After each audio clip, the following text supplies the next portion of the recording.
This is Unsung History, the podcast where we discuss people and events in American history that haven't always received a lot of attention. I'm your host, Kelly Therese Pollock. I'll start each episode with a brief introduction to the topic, and then talk to someone who knows a lot more than I do. Be sure to subscribe to Unsung History on your favorite podcasting app so you never miss an episode. And please, tell your friends, family, neighbors, colleagues, maybe even strangers to listen to.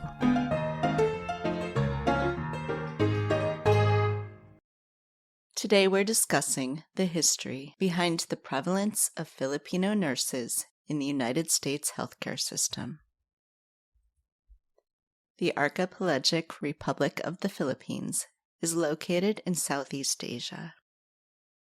After explorer Ferdinand Magellan arrived in the Philippines in 1543, it was colonized by Spain and named Las Islas Filipinas in honor of Philip II of Spain.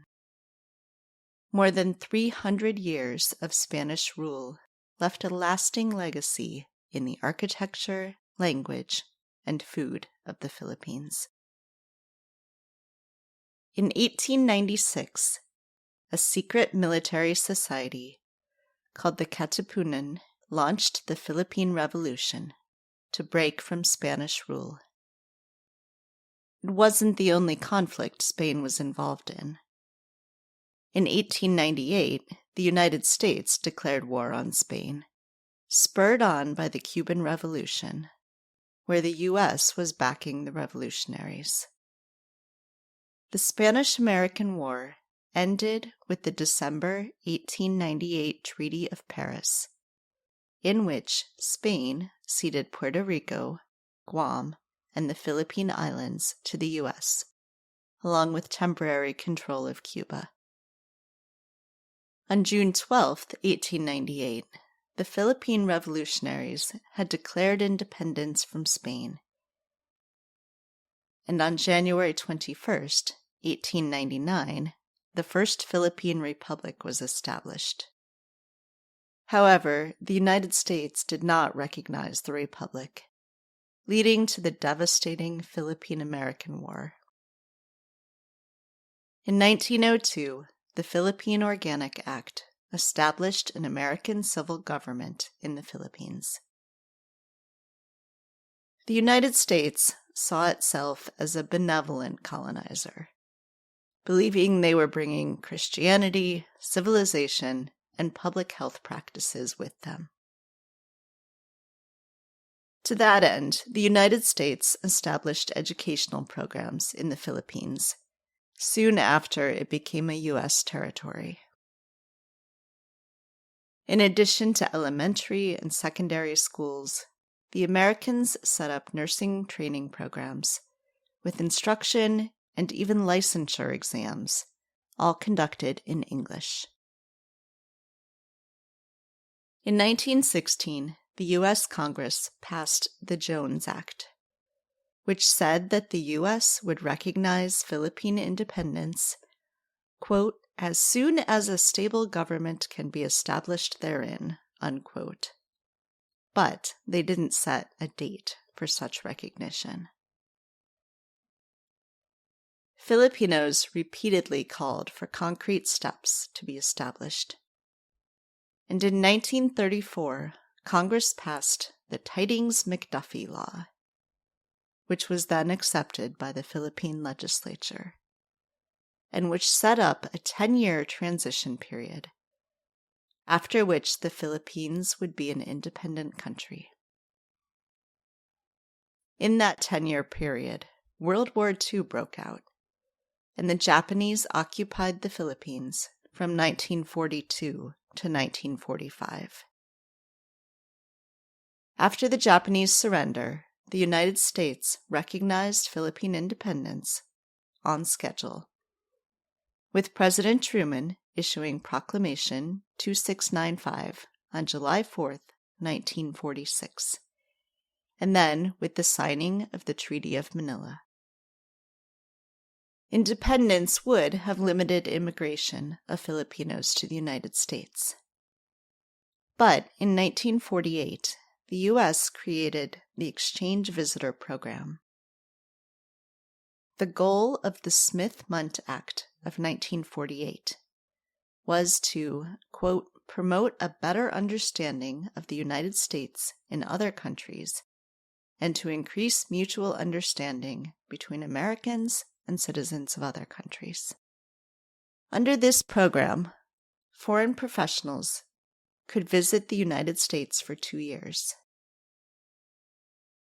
The program was not specifically designed for Filipinos or for healthcare workers, but Filipino nurses, already trained in American nursing practices and with English language skills, made heavy use of the program. In 1965, the United States enacted the Hart-Celler Act, also known as the Immigrations and Nationality Act of 1965. As we've discussed on this podcast before, the new immigration system reduced the previous barriers to immigration that had been in place for non-European immigrants. One of the preferences for immigration in this act was skilled employment. At the same time, the establishment of the Medicare and Medicaid programs in 1965 increased the need for trained nurses in the United States. Filipino nurses were needed in the U.S., and they faced stresses in the Philippines, including high rates of unemployment, political instability, and the devaluation of the Philippine peso against the U.S. dollar, all of which made emigration, and specifically emigration to the United States, particularly attractive. As today's guest, Dr. Catherine Ceniza Choy has noted, quote, by the early 1970s, a Filipino nurse in the Philippines needed to work 12 years to earn what she could make in the United States in 1 year, unquote. Philippine President Ferdinand Marcos saw the opportunity to create a labor export economy, and the Philippine government began to encourage this outmigration. Filipino nurses were specifically recruited to the U.S. to serve on the front lines of nursing. This has been driven home during the COVID pandemic. A February 2021 report by National Nurses United found that while Filipinos make up about 4% of registered nurses in the United States, they counted for a stunning 26.4% of the registered nurses who had died of COVID-19 and related complications. This is not a new phenomenon. In the 1980s and 1990s, Filipino nurses were often on the front lines of the AIDS epidemic as well, filling the least desirable nursing jobs and shifts. Joining me now to help us learn more about Filipino nurses is Dr. Catherine Ceniza Choy, Professor of Asian-American and Asian Diaspora Studies and Comparative Ethnic Studies at the University of California, Berkeley, and author of both the 2003 book, Empire of Care, Nursing and Migration in Filipino American History, and the new book, Asian-American Histories of the United States. Welcome, Catherine. Thanks so much for joining me today. Thank you for having me. It's a pleasure to be here. So this is just a terrific book. I'm really excited to have gotten a chance to read it early. So I wonder if you could talk a little bit about the inspiration, which I know is not all happy, but why did you write this book now? Well, honestly, I started writing the book a few years before 2020 and before COVID-19 was declared a pandemic. But it wasn't until 2020 and 2021 that I started to really focus on the why I was writing this book. And I wrote the book in this context of the surge of anti-Asian hate and violence, in the context of the disproportionate toll of the pandemic on Filipino American nurses. And in many ways, these things were not new. And yet, so many Asian Americans were experiencing this hatred for the first time or at a level of intensity that they hadn't before. And so it really came out of that very difficult time in our recent history. And the second thing that was happening was in 2020, many journalists started contacting me about why there was this surge in anti-Asian violence and why historical context was important. And they also started asking me about why so many Filipino nurses are here in the United States and dying from COVID-19. And some of their questions were very straightforward, but also very basic introductory questions to try to explain to the American public this longer presence of Asian Americans in the United States. And I realized that despite the progress Asian American historians and other scholars had been making, there was still so much more we had to do in terms of presenting Asian American history to a broader audience. Yeah. And so in the title to this book, you talk about Asian American histories. And so I thought that was so compelling. And it's interesting to sort of think about this interplay, I think, between there being so many different stories, so many different histories, and yet also value in thinking about Asian American as a category. So I wonder if you could unpack that a little bit and talk about this idea of histories. Thank you so much for that question. Initially, when I was writing and thinking about this book, which also came out of over 2 decades of teaching Asian American history in course titles and in my original book proposal was in the singular and not the plural. But from the beginning of my career, and I think this is true for so many Asian American historians, we grapple with the incredible diversity and the size, the continuing growth and heterogeneity of who is Asian American and what does Asian American include. And it is such a difficult issue to deal with as an Asian American historian. And even before US immigration laws changed in 1965, there was already this difficulty in terms of summarizing and integrating the histories of the largest Asian American groups before 1965, which were Chinese, Japanese, Filipino, Asian and Indian, and Korean American. And then after 1965, when immigration laws changed, we saw this incredible exponential growth of the Asian American community. And it now includes over 23 million people from over 20 countries and from East Asia, Southeast Asia, and the Indian subcontinent. And then on top of that, there's so many other kinds of diversity in Asian American communities. And so for me, I feel that it is just so difficult to say that there's a singular Asian American history that encompasses this group. And hence in the title and throughout the book, I emphasize that there are multiple Asian American histories. And this is a living history that continues to be dynamic and continue to grow. And we need to be open to that multiplicity.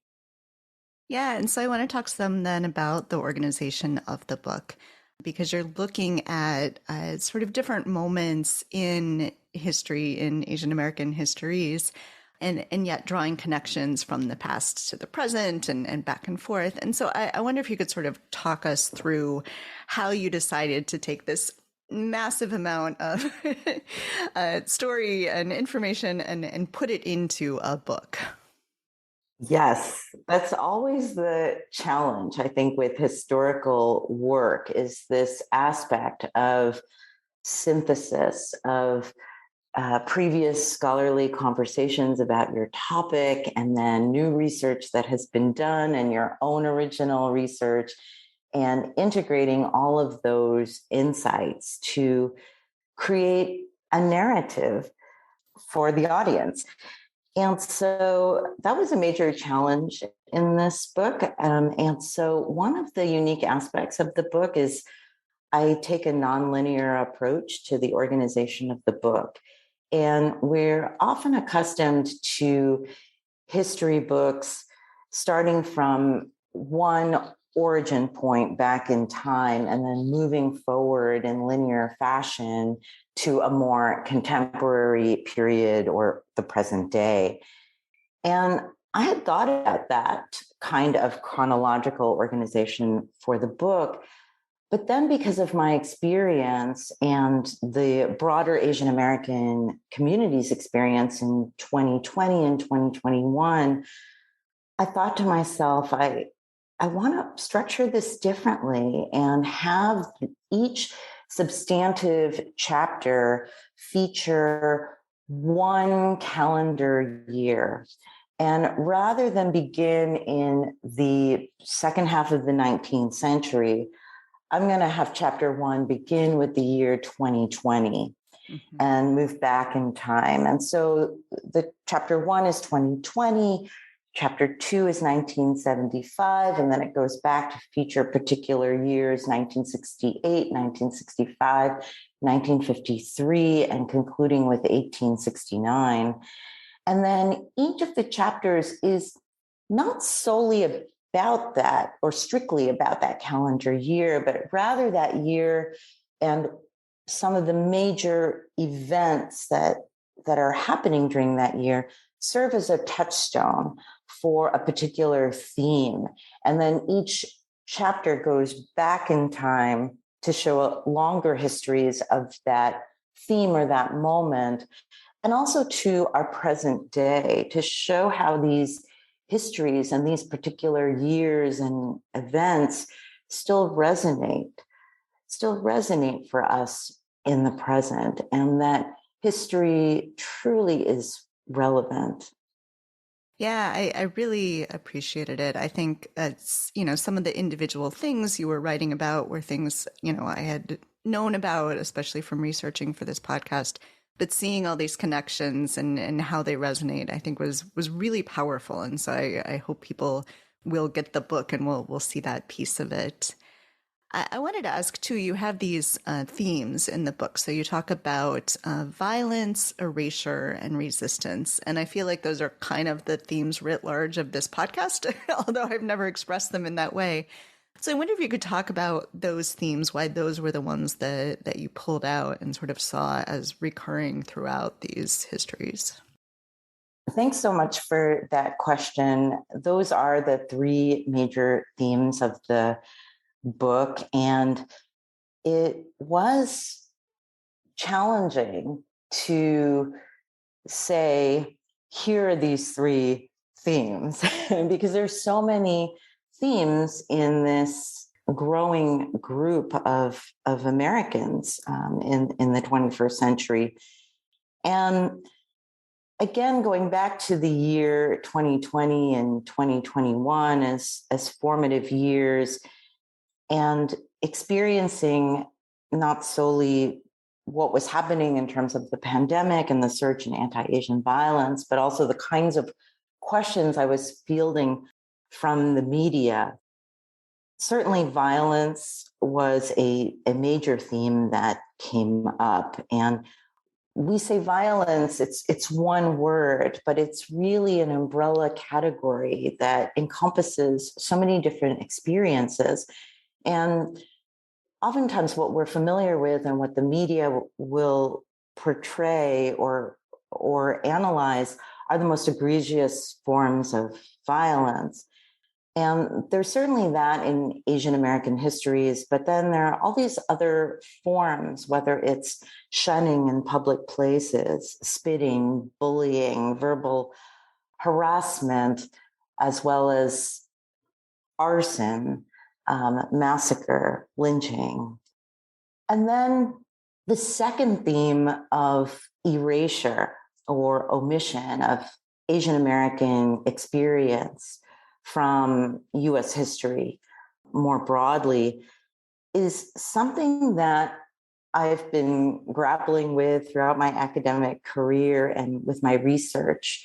But I really wanted to say it in a very straightforward way that even in 2022, Asian Americans and their histories are not integrated well in our educational system. They're not well known by the general public. And so Asian American scholars get the same questions again and again, and the same kind of reactions, such as, I didn't know that about our history. And to directly respond to that, I wanted to emphasize throughout the book that part of this is the historical outcome of erasure and omission. And sometimes it's a benign neglect or forgetfulness, but sometimes it's intentional to uphold certain myths about US history. And then finally, the third theme of the book, which is resistance, was to say that Asian Americans are historical actors. We are not solely here in US history and have things done to us. That there is this longer history of Asian Americans who have fought back, spoken out, stood up in a range of ways against their omission, their denigration and dismissal in the American experience. And that this is the part that can be empowering, and it can also be difficult to confront, but there's also strength and even aspects of joy in the Asian American experience. And that's very important to remember. Yeah, I love that. So I want to turn to the Filipino nurses specifically, who, as you mentioned, you've been studying for a very long time. I think it brought me back to, we did an episode in May on Thai restaurants with Mark Padungpat. And, it's a similar kind of thing. Like everyone thinks, oh, Thai people, restaurants, and never questions, okay, but why? And so it feels like there's a similar sort of understanding in America, like, oh, yeah, there's lots of Filipino nurses, but no one's saying, but why? So I wonder if you could talk a little bit about how you got into this sort of why question and the drive of your initial research into the Filipino nurses. Sure. Well, let me first say that I really enjoyed that episode of your podcast with Mark Padungpat, and I'm also a fan of his research. And I love the parallel that and connection you're making between his work and how Thai Americans are so often associated or conflated with food and Thai food specifically, and how this is a parallel to the Filipino American experience, where if you are Filipino American, if people know something about Filipino Americans in the United States, they will associate Filipino Americans with healthcare and specifically nursing. And this was a topic of my dissertation research, which became my first book, Empire of Care. And it's a topic that started from my childhood. I was born and raised in New York City. I'm the daughter of Filipino immigrants. And growing up in Lower East Side Manhattan, one of my first and strongest memories is the observation that so many Filipinos in my community were nurses. Now, no one in my immediate family was a nurse, but so many of our neighbors who are Filipino women were nurses, and they worked in the many different hospitals surrounding my neighborhood. And like so many Americans, I grew up K through 12, not learning anything about Asian American, let alone Filipino American history. And as I started to become more serious about history in college, I realized that I wanted to go into a PhD program in history, and I wanted to document and analyze Filipino American immigrant experience, women's experience. And I returned to my childhood observation and that question: why were there so many Filipino nurses in New York City when I was growing up? And that led to a primarily sociological literature about how since 1965, there have been over 150,000 Filipino nurses who have immigrated to the United States, that by the late 20th century, the Philippines had become the world's leading exporter of nurses to highly developed countries, and that the United States was a leading destination. And so you have great concentrations of Filipino nurses in New York, but also in California, Texas, Florida, Massachusetts, Illinois, and really throughout the United States. So they're a highly visible presence. But even though they're more visible in the more contemporary period, late 20th, early 21st century, there's a much longer history of why it is US hospitals and other healthcare institutions have recruited and employed Filipino nurses. And it's a history that goes back over a century to US colonization of the Philippines. And that's surprising for a lot of people. So I want to dig into that sort of further back history for a minute. And I want to sort of ask why your book is titled Empire of Care, and talk a little bit about that empire. And then also this term that just sort of sends a shudder down my spine of benevolent assimilation that goes with that, and sort of what that means and how that leads to this sort of unintended consequence of the exportation of nurses.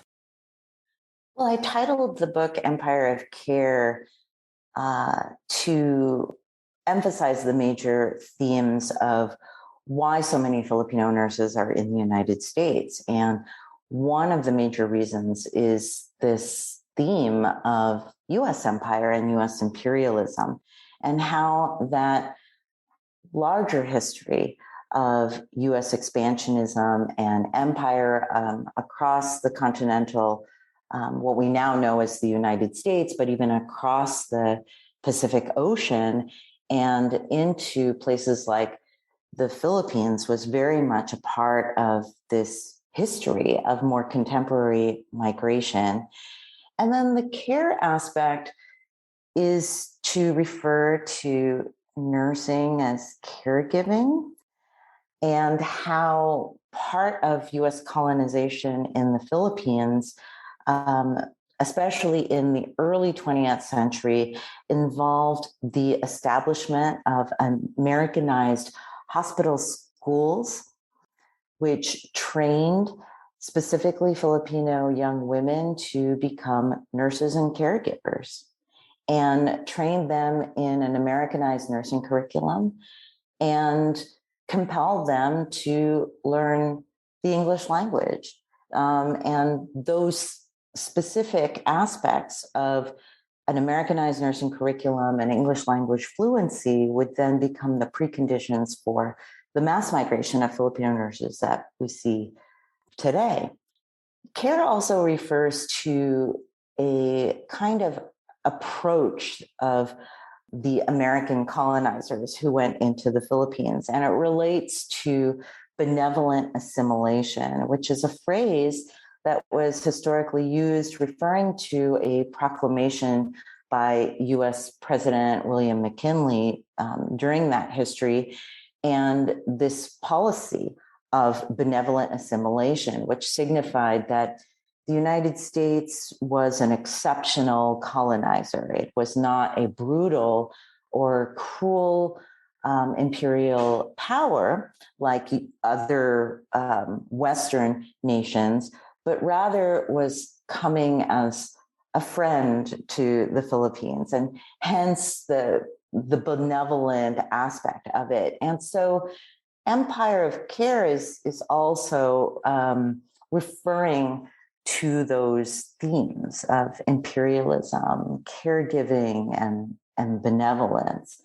But there's a critique in the book that while this provided opportunities for young Filipino women in the Philippines and provided opportunities for immigration and work in the United States, we have to remember that these Filipino nurses were often recruited and employed in the most difficult areas to recruit in the United States, and especially public inner city hospitals, in graveyard evening shifts in rural areas. And they were often restricted to work at the bedside and at acute but also long-term, but often that bedside care, which leads to their exposure and vulnerability to epidemics and pandemics like COVID-19. Yeah, and can you talk a little bit about the stereotype, the Asian American stereotype, and why that's harmful in general, but then specifically in the case of these Filipino nurses, how this idea of being women and caregivers sort of plays into that stereotype, but then, is ultimately kind of a dangerous way to envision people? That's a great question, because when we think about stereotypes for Asian Americans more broadly, things like the model minority will come up. And then when we think about stereotypes of Filipino Americans specifically, the stereotype of the nurse or the caregiver will come up. And I imagine that some people might think, well, what's wrong with that? Because aren't these positive stereotypes? And isn't this great branding to be thought of as some kind of model minority or as someone who is caring? And in the book, I argue that these stereotypes are very harmful, actually, because they're flat, they're one-dimensional, and they can turn in an instant and lead to the dehumanization of Asian Americans, which we are witnessing in this moment, in this age of COVID-19. And stereotypes flatten an incredible multidimensional experience. Not every Filipino American is a nurse. Many are in healthcare, but not all Filipino Americans are concentrated in nursing, and it's important to understand that nuance. And then there are many Filipino Americans, including myself, who aren't health workers and who do a range of things in a range of industries. So it's harmful to limit one group's experience to one occupation.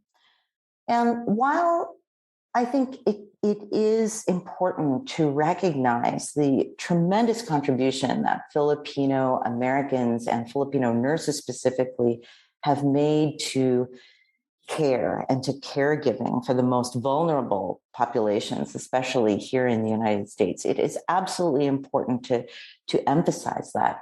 And yet what's detrimental about the stereotype is that it assumes that Filipinos have an innate or natural ability to be caring. And it does away with the incredibly hard work of training to become a professional nurse. and all the nuances and the challenges of being a caregiver. And so those are some of the main reasons why stereotypes are harmful, even the seemingly positive ones. So you've also written about adoption and about adoption by white Americans of Asian babies. So there's this in the wake of the Dobbs decision from the Supreme Court. There's this sort of response from certain people of like, okay, well, adoption, we'll adopt your baby, those sorts of things. I wonder if you could talk some about your research on adoption and why it's not a sort of answer to just say, well, let's just have a bunch of adoption. So I wonder if you could just reflect on that. My second book, Global Families, was about a history of Asian international adoption in the United States. And it focused on the post-World War II period and the decades following it, to show how that period of history was foundational for the United States becoming an international adoption nation, because the United States leads the world in terms of adopting children from overseas. And so many of those children came from Asian countries after World War II, after the Korean War. And in Global Families, I point out that this history is nuanced and complicated, and that even though at that time after the Korean War, as one formative moment, even though at that time adoption was presented, especially by the media and especially by independent adoption activists and advocates, as a form of humanitarian rescue. And there was just this very singular belief that it was the right thing to do, that we had to get those children out of Korea and place them here in the United States in white Christian families. And it should be done as quickly as possible.